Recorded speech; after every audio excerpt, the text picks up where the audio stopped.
I really want us to appreciate the judiciary of the Republic of Kenya. Because, Your Excellency, without them, this would not be a destination for investment. We congratulate you for the number of years that you've had. We have had ups and downs in this country, but everyone has always known that there will be objectivity in your findings. But your objectivity also must not mean popularity.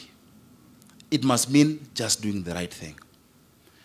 I was thinking this morning when I came, what does it feel like to be a judge of the Supreme Court? I don't know, Emeritus Mutunga, how does it feel like? Chief Justice Maraga, it's almost a godlike, the finality of your decision. You know, I would draw you to one of the points by Khalil Gibran on punishment and crime. And he speaks to it, that must be exercised in a way that is judicious. Because ultimately, the ultimate judge is God.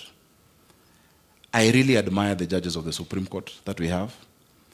You exemplify, that attribute that this country must be. And even us in other arms of government, we look up to you. On behalf of governors, I thank you because you have stood for devolution.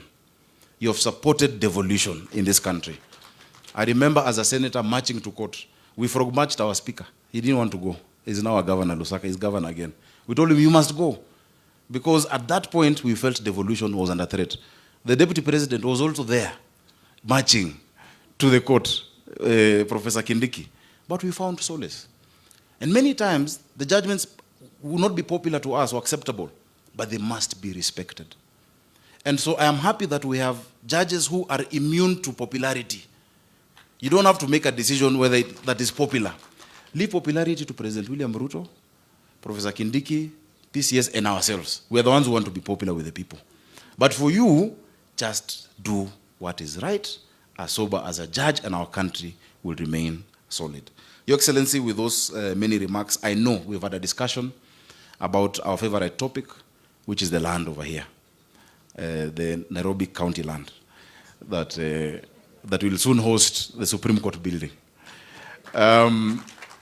I had mentioned that I have never been a client of the Supreme Court. I don't intend to be in my individual capacity soon, unless I vie for presidency one day, you never know. But in my individual capacity, no. And so I would not want to be out of favor with the Supreme Court. The land over here, you have pronounced yourselves, and the Constitution, Article 62 says all unalienated public land, as at the point of promulgation of the Constitution of Kenya, is vested with the NLC and with the county government. For us to do that proper allotment, following the procedures, to have a new Supreme Court building would be something that we'll all be proud of as a legacy of President William Ruto, myself, and the Chief Justice. So please count on our support. And also, Madam Chief Justice, you're the chair of our Nyumba Kumi over here, being the first resident. Please convene us once in a while. Convene your neighbors at City Hall, at Parliament, and at the Executive, even for a cup of tea. We'll be very happy to come. With those many remarks, Karibuni in Nairobi. I've been asked to welcome you to Nairobi, though I know all of you live in Nairobi. But I'm sure it feels nice to be welcomed by the governor of Nairobi every so often to your home. Asanteni sana, and may God bless you.